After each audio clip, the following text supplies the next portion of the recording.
एक गांव था, गांव में एक मंदिर था। उस मंदिर में आता था एक बालक, टीनेजर से थोड़ा सा बड़ा था, और वो उस गांव का चित्रकार था। तो एक दिन पंडित जी ने कहा कि भाई तुम रोज यहाँ आते हो और इतनी अच्छी चित्रकारी करते हो, हमारे मंदिर के लिए भी कुछ कर दो। तो बोला लेकिन चित्रकारी क्या बनाऊं? बोला कुछ ऐसी बना दो जो लोगों को जिससे शिक्षा मिले, मंदिर है तो बोला ठीक है कंसवध का चित्रण कर देता हूं। बोला लेकिन पंडित जी आपको मदद करनी पड़ेगी। बोला क्या मदद करनी पड़ेगी? बोला आपको मदद ये करनी पड़ेगी, मुझे पहले वो बालक ला के दो जिसको मैं कृष्ण बना पाऊं। तो गांव के सारे बच्चे इकट्ठे किए गए, एक बच्चा मिला बड़ा सुंदर सा। तो बोला पंडित जी इस बालक में मुझे कृष्ण दिखाई दे रहे हैं, इसकी चित्रकारी करते हैं। तो बालक को बिठाया गया सामने और कृष्ण बनाए गए। इधर क्या हुआ कि इसने कई जगह लेटर दे रखे थे अपने काम के लिए, इसका एक कॉल आ गया, इसको जाना पड़ गया। कृष्ण तो बन गए, शहर चला गया, धीरे धीरे इसकी तरक्की होने लगी, ये बड़ा चित्रकार बन गया, इतना बड़ा चित्रकार बन गया कि पहले शहर में, फिर देश में, फिर विदेश में, हर जगह इसका नाम हो गया। अब गांव वाले सिर्फ अखबारों में इसके जिक्र पढ़ते थे। तो एक समय पे वो छिक जाता है हर चीज से, प्रसिद्धि थे, नाम से, हर चीज से छिक जाता है। तो ये काफी सालों बाद अपने गांव वापस लौटा। तो गांव आते ही इसका मन प्रसन्न हो गया अपने गांव को देख के, लेकिन गांव में सब बदल चुका था। तो ये सुबह रूटीन से मंदिर गया। पंडित जी भी थोड़े बूढ़े हो चुके थे। तो पंडित जी के पास जाके बैठा, पंडित जी को प्रणाम किया। बोला पंडित जी पहचाना मुझे? तो बोला अरे तुम तो बड़े चित्रकार बन गए, मैंने अखबारों में फोटो छप रहे थे, तुम तो बड़े आदमी बन गए भाई।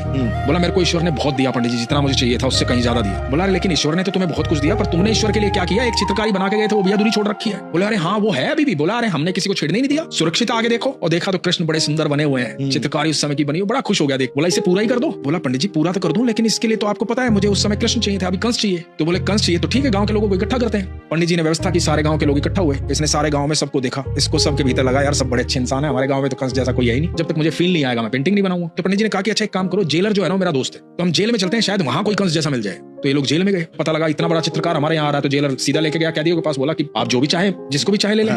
तो इसने देखा, चारों तरफ देखा, तो एक बंदा इसको हट्टा कट्टा पसंद आया, अच्छी हाइट वाइट, बोला मुझे ये पसंद है। जेलर ने कहा कि ठीक है इनको ले चलते हैं। वहां से जेल से परमिशन लेके उनको लेके आ गए मंदिर के बाहर। अब बिठा करके उनकी चित्रकारी पूरा गांव बैठ करके देख रहा है, सारे लोग देख रहे हैं, दूर दूर से लोग आए, इतना बड़ा चित्रकार पेंटिंग कर रहा है, लाइव पेंटिंग सामने चल रही है। चित्रकारी पूरी हो गई, पूरा चित्र बन गया कंसवध का। तो सबने ताली बजाई, सब खुश हो गए, और जिसको कंस बनाया गया था वो रो रहा था। तो इस चित्रकार ने कहा रो क्यों रहे हो, तुम भाग्यशाली हो, तुम्हारी तस्वीर मंदिर में बन गई है, खुश हो, तुम्हें ऐसा मौका मिला, अवसर मिला। तो बोला कि मैं इसलिए नहीं रो रहा। तो बोला किस लिए रो रहा है? बोला मैं इसलिए रो रहा हूँ क्योंकि इस पेंटिंग में जो कृष्ण है ना वो भी मैं ही हूँ। जब मैं बचपन में था ना तो मुझे कृष्ण के लिए चूज किया गया था, और आज कंस के लिए भी मुझे ही चूज किया गया।